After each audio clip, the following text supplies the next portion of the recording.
Et nous sommes de retour au plateau pour la dernière partie de cette émission. Nous abordons notre quatrième et dernier sujet. Nous parlons à présent du Togo, le premier gouvernement de la Ve République. Toujours attendu, les Togolais, elles sont toujours dans l'attente du gouvernement. On attend de voir comment ou bien de qui et qui sera composé le premier gouvernement de la Ve République. La Ve République qui a pris effet depuis déjà plusieurs jours avec la prestation des serments du président du Conseil aussi, du président de la République. On attend de voir les autres membres de cet exécutif et voir comment les choses iront. Tout le monde est dans l'attente et à chaque fois, nous nous interrogeons encore aujourd'hui avec nos invités, chers invités. Vous le savez, pour le quatrième sujet, la parole est à qui veut la prendre en premier pour nous dire vos réflexions sur le gouvernement qui se fait attendre et aussi ce qu'on pourrait espérer de ce gouvernement, quels sont les profils qu'on pourrait voir et quelles sont vos attentes également. Nous avons encore quelques minutes pour en débattre, chers invités. La parole est à qui veut la prendre en premier parmi vous. Je crois que le sujet fait grand débat et pour cause, naturellement. Nous savons tous que c'est en tout cas l'installation de ce gouvernement-là qui viendra clore toute cette série d'installation des institutions en ce qui concerne la Ve République, et comme vous l'avez dit, avec en tout cas la prestation de serment du président de la République et du président du Conseil. Mais justement, vous l'avez dit, l'attente est longue. Déjà 2 semaines derrière nous. Nous entamons déjà la 3e semaine sans cette fumée blanche-là. Ce qui, en tout cas, fait repenser à un remaniement assez profond. Puisque, vous savez, pour la plupart du temps... Si le gouvernement se fait attendre, c'est qu'il y aura beaucoup de remaniements. Mais bien évidemment, parce que, vous savez, la préoccupation des Togolais aujourd'hui, c'est que l'on puisse avoir véritablement de nouvelles têtes, puisque, vous savez, aujourd'hui, on ne peut plus parler de la question d'opinion sans tenir compte des alternatives de communication que l'on a. Et lorsque vous prenez ces alternatives de communication, d'ailleurs même certains titres des journaux le disent assez long, en disant que voilà, qu'ils sont conscients que il y aura pas de grands changements, pourquoi ça se fait attendre, les noms sont cités, etc.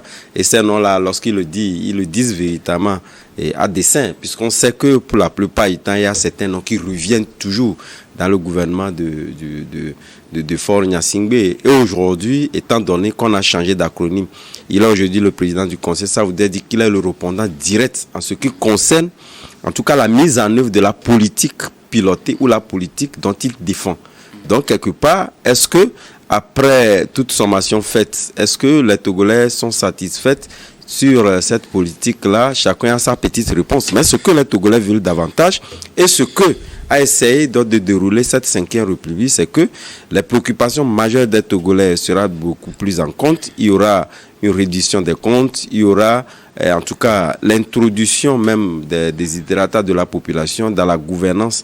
Voilà pourquoi, d'ailleurs même cette 5e République, avec ces différentes autorités, nous avons oublié d'ailleurs même le président du Sénat, le Sénat également, qui est aujourd'hui rentré en ligne de mire dans la comptabilisation de ce que pourrait être la gouvernance du pays. Donc, quelque part, étant donné que le président du Conseil aujourd'hui est directement le chef du gouvernement, comme cela se dit ailleurs, puisque c'est le cas, lorsque nous prenons ceux qui ont une similitude d'action en ce qui concerne cette 5e République-là, il va de soi que, vu en tout cas ces 3 semaines qui essaient d'annoncer, je pense qu'il y aura de transformation assez profonde dans ce qui concerne aussi bien des têtes et ce qui va se répercuter sur, en tout cas, la dividende que les Togolais attendent sur la gouvernance, surtout ce qu'on a dit sur la 5e République, pour que les attentes puissent être prises en compte. Merci beaucoup à vous, Madame Adrono. Alors, Body, que dire de cette attente Il a dit c'est bientôt 3 semaines qu'on patiente et qu'on a envie de voir la composition du premier gouvernement de la 5e République. Il se fait toujours attendre, ce gouvernement. Oui, il se fait attendre, mais je suis certain que nos attentes seront comblées aujourd'hui. Cette 5e République représente un espoir pour les populations togolaises. Vous savez, où il y a le contrôle beaucoup plus renforcé des populations sur l'action gouvernementale à travers l'Assemblée nationale. Et je suis certain qu'il y a actuellement des réflexions qui sont en cours, des consultations, des échanges et tout. Ce qui est intéressant avec le président Force, que avant qu'un gouvernement ne soit mis en place, il y a un projet qui vient. Nous avons vu un gouvernement qui a porté le plan national de développement, qui a porté la feuille de route gouvernementale dernièrement. Donc certainement, ce gouvernement qui viendra aura un cahier de charge ou une mission qui va la confier. Donc certainement qu'actuellement, il est en train de travailler sur ce projet. Donc, sur les orientations à confier à son prochain gouvernement et en même temps de voir les profils qui pourront l'aider à faire ce travail. Mais de mon avis personnel, je suis certain que ce gouvernement sera beaucoup plus technocrate parce que les politiciens, ou bien les politiques se retrouvent à l'Assemblée nationale et donc les techniciens viendront travailler pour pouvoir enclencher ou bien pour pouvoir continuer ce développement qui est enclenché au Togo depuis un moment. Et au même moment, à voir comment les choses se sont déroulées avec le choix du président de la République, et j'ose croire que ce serait un gouvernement d'union nationale. Et ça reste toujours un avis personnel. J'ose croire que ce serait un gouvernement d'union nationale quand on connaît l'esprit d'ouverture du président du Conseil, qui a toujours gouverné avec toutes les représentations nationales. À chaque fois qu'il a la possibilité, il essaie d'appeler toutes les forces de la nation à donner, en tout cas à participer au développement du pays. J'espère et je suis sûr que c'est ce qu'il est en train de faire. Il est en train de travailler pour pouvoir former un gouvernement d'union nationale qui prend encore toutes les représentations nationales et en même temps, j'espère que la jeunesse ne sera pas mise de côté et que cette jeunesse, elle a toujours été impliquée dans le gouvernement. On a toujours retrouvé des ministres jeunes et j'espère que cette fois-ci, le nombre de ministres jeunes sera conséquent pour que cette jeunesse qui constitue l'espoir du pays puisse participer aussi au développement du pays. En tout cas, on attendra. On a déjà attendu plusieurs mois pour voir la formation d'un gouvernement. Et personnellement, à chaque fois, je suis satisfait. Quand on forme quand le président forme son gouvernement, on est toujours, bien sûr, d'abord surpris des têtes, parce que généralement, il y a des noms qui sont donnés, mais après, on retrouve d'autres personnes. Donc, on attend la surprise. Qui sont donnés par les pronostics. Par les pronostics, par les journalistes, voilà, dans l'opinion publique et tout. Mais derrière lui, il a, vous savez, le président du Conseil actuel, c'est quelqu'un qui connaît la situation du pays. C'est quelqu'un qui sait d'où il vient, il sait où il va. Comme on le dit, c'est la locomotive qui nous conduit. Et donc, il sait ce qu'il fait et il sait les bonnes personnes qu'il faut mettre aux places qu'il faut pour pouvoir continuer ce développement enclenché au pays. Donc, the right man at the right place. Alors, Adam Adronou, quel profil risque-t-on de revoir dans cette 5e République en matière de composition du gouvernement? Ou quel nom, peut-être? Non, revoir, moi je pense que, vous savez, tout le monde est sensible à l'idée que le président du Conseil puisse, en tout cas, ressusciter pratiquement de nouvelles têtes, que ce gouvernement-là soit transformé en profondeur. En tout cas, c'est ce que nous lisons aujourd'hui, ce sont les préoccupations lorsque nous sommes au sein des populations, c'est ce qui revient. Dit véritablement, tout compte fait, vous savez, la question de géopolitique également est assez sensible à ce gouvernement-là qui est attendu. Même si, en réalité, pour les Togolais ou pratiquement pour les opinions, vous aurez dû constater que d'ailleurs même, c'est lorsque vous avez dans votre localité un ministre, d'ailleurs même que certains aspects sur des questions vous échappent. Parce que nous avons vu qu'en termes de répartition des structures, en termes de répartition de certaines chaussures dans les localités, on tient compte d'une cartographie en réalité qui prennent en compte. Et d'ailleurs même certaines localités qui n'ont même pas de ministre sont beaucoup plus loties. Donc ce que nous souhaitons, c'est d'avoir des ministres qui sont rompus à la tâche, qui ont eu un sens élevé de l'intérêt général, qui en réalité également ne sont pas des boxeurs, comme cela se dit, qui en réalité essaient de mettre en application avec la rigueur qu'il faut, la sensibilité qu'il faut, les actions gouvernementales dans les localités qui en ont réellement donc besoin. Pour qu'on évite, en tout cas je sais qu'avec cette 5e République, contrairement aux dénonciations que certains font, il y aura des réductions des comptes lorsque on constatera qu'il y a eu des financements, mais qui sont en déphasage avec la réalité du terrain ou la réalité de la perception ou de ce qui devait être réalisé. Il faudrait quand même que les gens rendent compte, qu'on puisse véritablement voir, en tout cas, des gens comme ça. Il y a des noms des noms, je pense que, vous savez, faudrait pas que, en tout cas, pour ceux qui ont fait la politique, savent véritablement que lorsque vous citez des noms, vous amenuisez en réalité les chances qui viennent. Donc, nous allons plutôt nous taire et parler plutôt de profils. C'est le mieux. Des profils, oui, pourcentage pour les jeunes, pour les femmes, pour les politiciens, pour la société civile, des choses comme ça. Oui, bien sûr. Vous savez, les gouvernements, en tout cas que le président Faure a toujours formé, ont toujours tenu compte de toutes les situations. En tout cas, je ne me rappelle pas de la dernière fois qu'un gouvernement a été formé sans au moins une femme dedans. Donc, à chaque fois, il y a des efforts qui sont faits pour pouvoir prendre en compte cette question de genre. Et d'ailleurs, il est l'un des premiers en Afrique qui a eu le courage, en tout cas, de faire la promotion de la femme en permettant à une femme d'être première ministre du pays et en même temps une femme présidente de l'Assemblée nationale. Donc, je suis sûr que cette perspective va continuer. On va retrouver une bonne représentativité des femmes dans ce gouvernement. Depuis un moment aussi, nous retrouvons des ministres jeunes. Je crois qu'en temps, nous avons eu même une ministre qui était à moins de 30 ans, 29 ou 30 ans.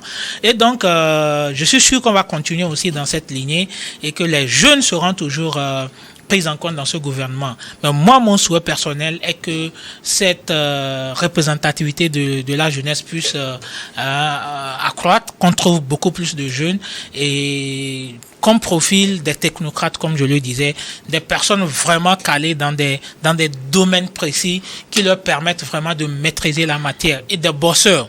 Parce que là, nous avons beaucoup plus besoin des bosseurs. Mais de toutes les façons, la 5e République a une particularité qui est intéressante. C'est un régime parlementaire. Et un régime parlementaire implique un contrôle beaucoup plus persistant de l'Assemblée nationale sur l'action gouvernementale. Et donc, le gouvernement doit régulièrement rendre compte de ce qu'il est en train de faire à l'Assemblée nationale. Et aujourd'hui, l'Assemblée nationale a mis en place des commissions permanentes, d'accord, chargées de plusieurs domaines. Nous retrouvons, par exemple, une commission permanente chargée de faire le suivi, par exemple, au niveau de la planification, des infrastructures et tout. Nous avons une commission permanente qui est chargée de faire le suivi au niveau des finances du pays. Et donc, ce contrôle-là va obliger, en tout cas, les membres du gouvernement à être beaucoup plus rigoureux, à être beaucoup plus regardants. Et il y a eu de l'espoir face à cette 5e République. Donc, le peuple attend énormément de ce gouvernement qui sera bientôt mis en place. Et comme je le disais aussi tantôt, nous avons espoir, et je suis sûr, parce que le président du Conseil est un président qui a une ouverture d'esprit très, très, très remarquée. Et donc, je suis sûr que la société civile sera représentée, toutes les forces de l'État. Donc, un gouvernement d'union nationale. Et je pense que dans le dernier gouvernement, il y a beaucoup d'opposants qui sont retrouvés dans le gouvernement. Et je suis certain qu'on va continuer dans cette perspective. Le Togo est un pays aujourd'hui qui sait où il va. C'est un pays, au-delà de tout ce qui peut se raconter, c'est un pays, quand vous prenez le Togo, c'est comme un travail scientifique qui est en train d'être fait. C'est-à-dire que nous passons d'étape à étape. Et au-delà de tout ce que les gens racontent, nous n'allons pas sauter les étapes. Nous allons respecter toutes ces étapes-là pour pouvoir arriver à un développement économique avéré. Merci beaucoup. À vous pour vos contributions. Nous arrivons pratiquement à la fin de ce numéro de Regard Croisé, mais avant de nous séparer, notre habituel dernier tour de table, ce sera pour vos mots de fin sur un sujet de votre choix. Je commence par vous, Adam Ajronou. Oui, je pense que mon sujet de fin, et la fois dernière, je le disais, en parlant donc de cette association Sanoura qui a fait une opération gratuite le week-end dernier à Ngotien, notamment une opération de cécité. Et cette association pose ses valises ce week-end à Thun, où j'invite la population parce que avec ce que l'on a constaté au niveau de Ngotien, il y a une préoccupation majeure sur la cécité. Je pense également que c'est une préoccupation dans plusieurs localités, notamment Thun. Et moi, j'invite la population à sortir massivement, pour ceux qui n'ont pas l'information, pour se faire, en tout cas, opérer de la cécité grâce à Sanoura, qui l'offre gratuitement. Et donc, j'invite également par là d'autres bailleurs à porter main forte à cette association pour la réussite de ces opérations dans d'autres préfectures également. Merci beaucoup. À vous, Adam Adjonou, vous êtes journaliste, analyste politique. Merci d'être passé sur ce plateau. C'est mon docteur. Alors, Daimou Bodi, vos mots de fin. Oui, moi j'aimerais remercier, en tout cas, ou féliciter le gouvernement qui a posé une action hier en ramenant le montant de la caution pour les élections locales qui arrive à 25 000. Vous savez, la semaine passée, il y a eu une réunion du cadre permanent de concertation donc entre les acteurs politiques en début de semaine, voilà.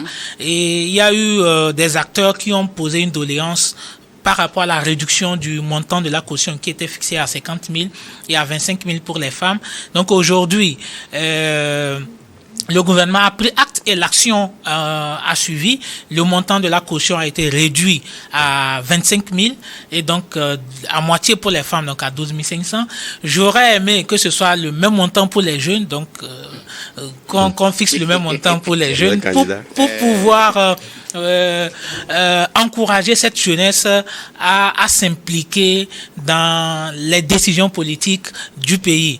Mais néanmoins, il faut saluer 25 000 francs CFA, c'est déjà bien pour un jeune qui veut aussi prendre le devant sur la scène politique. Je voudrais aussi féliciter Niwal TV qui fait l'effort régulièrement de nous permettre de débattre sur les sujets d'actualité. Merci à tous les téléspectateurs. Merci beaucoup.